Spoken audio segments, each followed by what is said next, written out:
మెదక్ జిల్లా రామాయంపేట మండలం కోమట్పల్లి గ్రామంలోని కస్తూర్బా బాలికల విద్యాలయంలో 4 రోజుల నుండి నీరు సరిగ్గా రావడం లేదని, వచ్చిన నీరు సరిపోవడం లేదని పాఠశాల విద్యార్థులు తీవ్ర ఆవేదన వ్యక్తం చేస్తున్నారు. గత సంవత్సరం కస్తూర్బా పాఠశాలలో గతంలో 250 మంది విద్యార్థుల స్ట్రెంత్ ఉండగా, ఈ సంవత్సరం గాను రామాయంపేట, నిజాంపేట మరియు ఇంటర్ విద్యార్థులు కలిపి 350 వరకు చేరారని, తద్వారా నీటి కొరత ఎక్కువ కావడం వలన బట్టలు ఉతుక్కోవడానికి, వాష్రూమ్, స్నానాలకు చాలా ఇబ్బందులు ఉన్నాయని, విద్యార్థులు విడిచిన బట్టలు ఉతకక 4 రోజులు అవుతుందని విద్యార్థులు తీవ్ర ఆవేదన వ్యక్తం చేస్తున్నారు. TSG news, Ramayampet.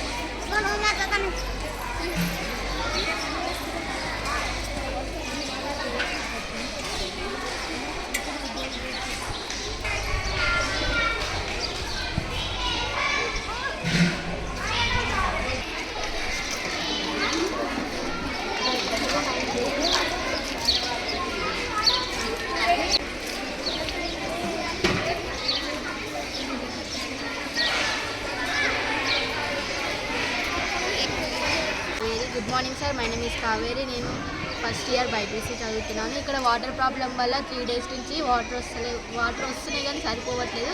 కొన్ని వస్తున్నాయి, స్నానాలకు, వాష్రూమ్స్కి సరిపోతాయి. బట్టలు అయితే అట్లాగే ఉన్నాయి సార్. పిండుకోవడానికి కూడా వాటర్ వస్తలేవు.